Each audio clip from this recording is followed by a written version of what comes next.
Estimados estudiantes, ahora vamos a iniciar el estudio de microeconomía aplicada. Una vez que usted ha superado la asignatura de microeconomía básica, tiene conocimientos bastante sólidos sobre la forma en que se mueven los mercados, los individuos y los tanto consumidores como productores, los agentes económicos en general. En esta unidad 1 vamos a ver el poder y las fallas de mercado. Tendremos dos subtemas: las diferentes estructuras de mercado y las fallas en el mercado de factores. Luego de la revisión de esta unidad, el estudiante estará en capacidad de comprender los elementos del mundo real que influyen en la fijación de precios en los mercados, analizar las estrategias de comercio que utilizan los distintos agentes y también comprender el comportamiento que tienen tanto productores como vendedores y en la producción y distribución de bienes. Para recordar cuáles son las estructuras de mercado, vamos a hablar de la competencia perfecta. Tenemos los mercados en competencia perfecta y los mercados de competencia imperfecta. En los mercados de competencia perfecta tenemos aquellos supuestos que habíamos revisado anteriormente: muchos compradores y vendedores, un bien homogéneo, libre entrada y salida, transparencia en la información. Cuando hay competencia perfecta, el mercado es quien decide el precio y la empresa, por lo tanto, es precio aceptante. No puede influir sobre el precio, que tiene que tomar el precio de mercado. ¿Qué es lo que la empresa va a decidir? La empresa va a decidir sobre la cantidad a producir. ¿Y cómo lo hace? Puesto que la curva de demanda es igual al ingreso marginal, lo que hace es decidir la cantidad a producir en el corte del costo marginal con el ingreso marginal.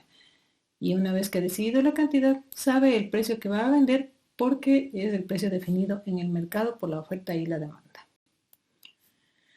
A largo plazo, la empresa tiene otras opciones.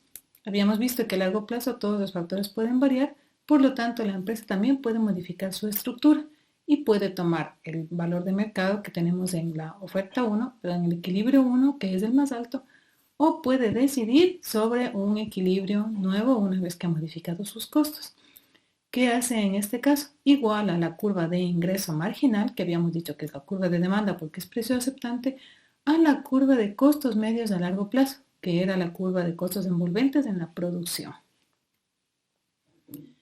En competencia imperfecta tenemos los monopolios, que es un solo vendedor y varios compradores, que se produce por causas naturales, porque existen patentes, porque el Estado les da esta potestad para vender un servicio, porque simplemente alguien ha adquirido los factores para poder producir, para tener la potestad de producir en ese espacio. En el gráfico del monopolio nosotros podemos ver que si bien la empresa es la única que existe en el mercado, no puede fijar libremente el precio ni la cantidad. En cuanto a la cantidad, tiene que sujetarse a la demanda que existe en el mercado sobre los distintos valores de precios. Si es que la empresa fija un precio muy alto, lo que hará es tener una pérdida de un margen de producción por haber puesto un precio muy alto. Y si fija un precio muy bajo, también tendrá pérdida de un margen de producción por haber puesto un precio demasiado bajo. Lo que hace nuevamente es definir la cantidad a producir en función de los costos marginales con el ingreso marginal.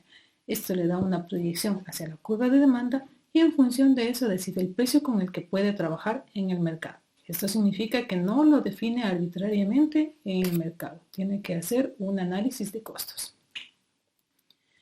Además del monopolio existe el monopsonio, que es un solo comprador y varios vendedores, y el monopolio bilateral, en el que hay un productor y un comprador. Dentro de la estructura de competencia imperfecta también tenemos el oligopolio, que son pocas empresas oferentes. Las características son que hay barreras de entrada, no cualquiera puede entrar a producir en ese mercado, y también hay interdependencia de las empresas. ¿Qué barreras puede tener para que entren otras empresas? Pueden ser economías de escala, es decir, nadie es tan bueno para producir por especialización. Pueden ser patentes que le otorgó el Estado. Pueden ser acceso a tecnologías de punta que solamente unas ciertas empresas tienen y otras no. O pueden ser políticas de Estado que les protege en esa producción. Las empresas en oligopolio se ponen de acuerdo en la producción para evitar una guerra de precios y forman cárteles. ¿Cómo definen nuevamente la cantidad a producir? Similar a lo que sucede en un monopolio. Pueden definir el precio de forma arbitraria, con lo cual estarían teniendo un margen de pérdida por un precio muy alto o un precio muy bajo. Por lo tanto, lo que hacen nuevamente es similar al monopolio, como habíamos dicho, fijar el corte entre la curva de costo marginal y el ingreso marginal, y en base a esto proyectar hacia la curva de demanda y definir a qué precio van a vender.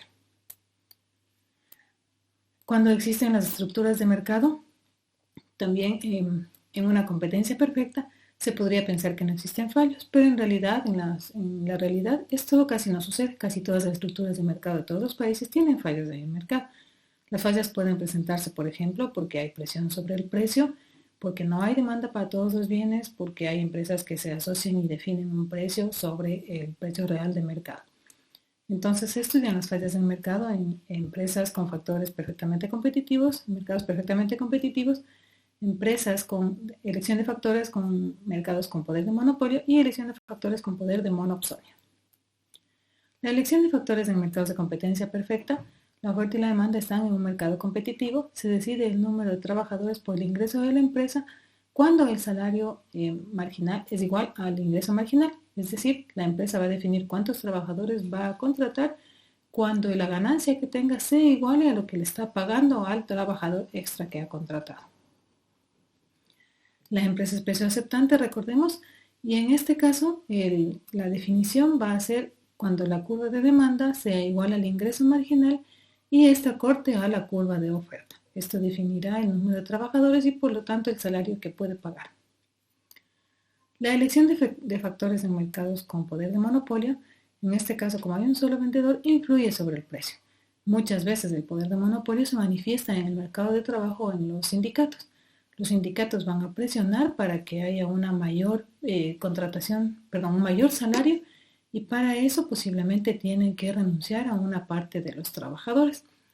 No está definido por el libre juego de la oferta y la demanda, sino que los sindicatos están ahí para definir cuántos trabajadores debería contratarse.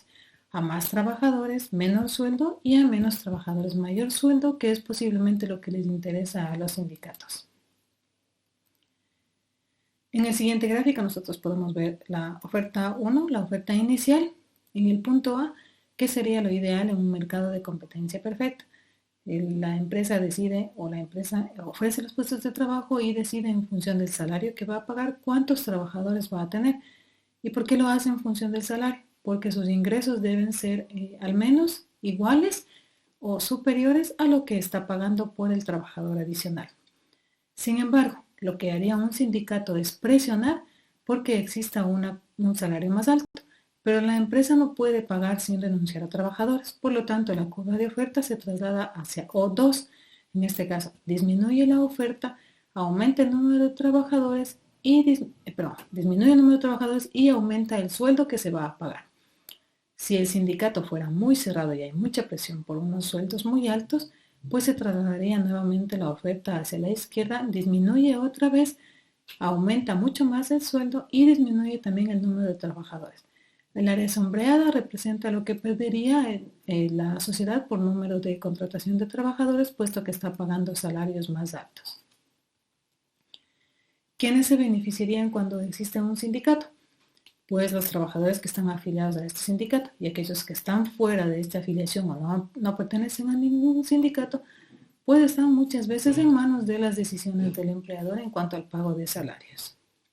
En el Ecuador se debe recordar que existe un salario mínimo a pagar y nadie puede contratar a una persona por un salario menor a este. Cuando hablamos de la elección de los factores de los mercados con poder de monopsonio, estamos diciendo que existe un solo comprador. En este caso, ¿cómo se define el número de trabajadores que contrataría este comprador para obtener ganancia y que no le suceda lo que sucede en el monopolio, que puede tener pérdida por un precio muy alto o pérdida por un precio muy bajo? Va a igualar la curva de costos marginales, de gastos marginales, con el ingreso marginal, que es igual a la demanda. Y en función a este punto de corte se decide el número de trabajadores que maximizará el beneficio. En el siguiente gráfico podemos ver entonces que la curva de gasto marginal está sobre la curva de costos medios y su intersección con la curva de demanda o ingreso marginal o valor marginal es la que decide el número de trabajadores a contratar. Para saber qué salario se les debería pagar a estos trabajadores, lo que hace es una proyección hacia la curva de gastos medios y en base a esto define cuánto podría pagar por un trabajador en el mercado. Muchas gracias.